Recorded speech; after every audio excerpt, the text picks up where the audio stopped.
A prova constitui elemento essencial para o desfecho do caso penal, pois é com base nela que nós obteremos ou não a captura psíquica do julgador, que é o responsável por proferir a decisão final do processo.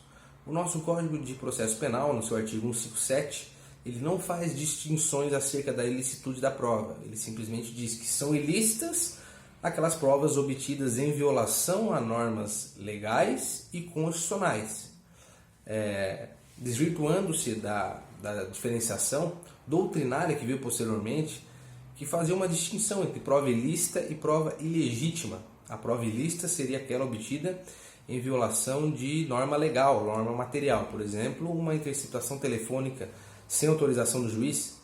E a prova ilegítima seria aquela em inobservância de norma processual, por exemplo, uma prova juntada fora do prazo, intempestiva.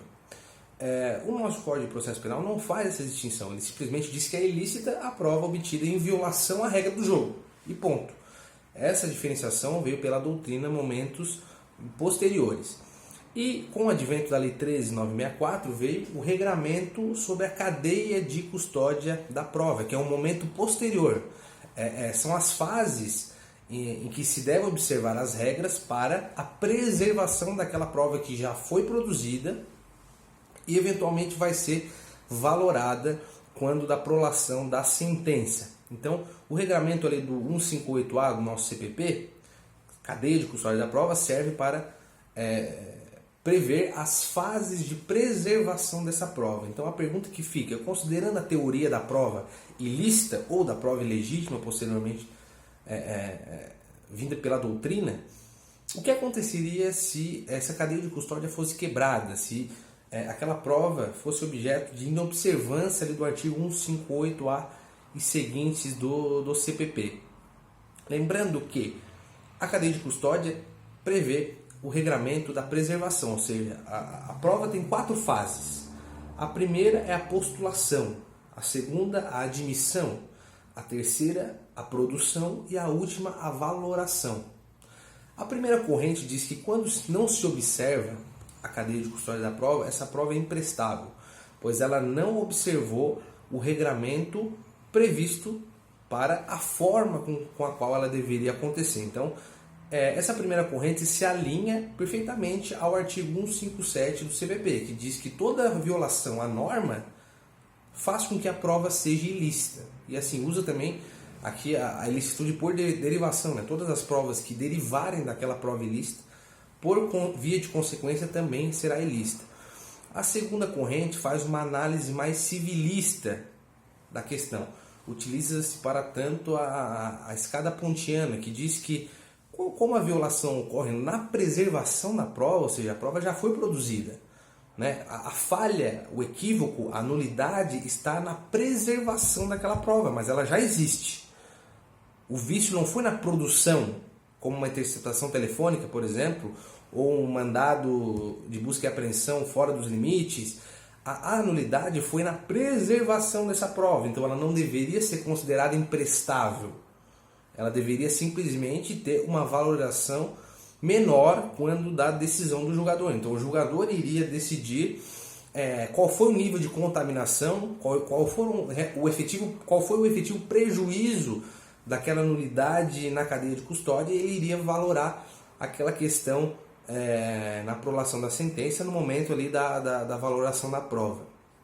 Essas duas correntes ainda não estão pacíficas, já que a lei é recente, e ainda aguarda-se a formação da jurisprudência nesse sentido, né? Muito embora os tribunais venham relativizando cada vez mais a questão das nulidades e exigindo que se comprove efetivo prejuízo para reconhecer assim a nulidade, mas é válido a diferenciação e o debate acerca dessa questão. É mais uma questão para ser elaborada, já que a cadeia de custódia diz respeito à confiabilidade, à credibilidade naquela prova para o processo penal. E outra discussão que também deriva dessa questão é se a prova é considerada ilícita, o que acontece com o juiz que teve contato com aquela prova ilícita.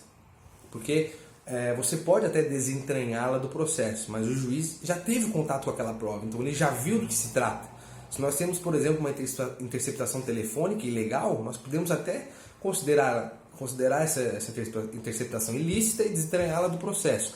Mas o juiz já teve contato com aquela prova, ele já viu o conteúdo do celular, por exemplo, das conversas, das ligações, ele já teve aquele contato.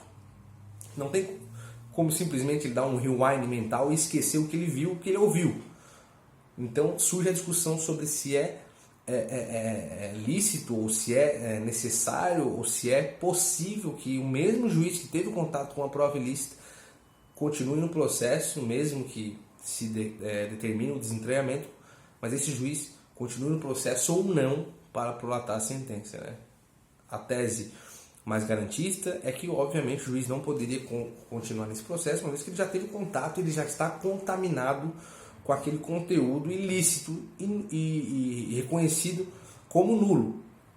E outra corrente diz que nada impede que o juiz possa prolatar a sentença e, eventualmente, até condenando com base em outras provas que foram produzidas de maneira lícita, mas que, havendo o reconhecimento da licitude desentranhando a prova, não havia necessidade do juiz estar impedido de funcionar nesse mesmo processo. Ficam essas duas correntes dessas duas questões para fins de reflexão acerca desse tema tão importante, que é fundante no processo penal, que é a questão da prova.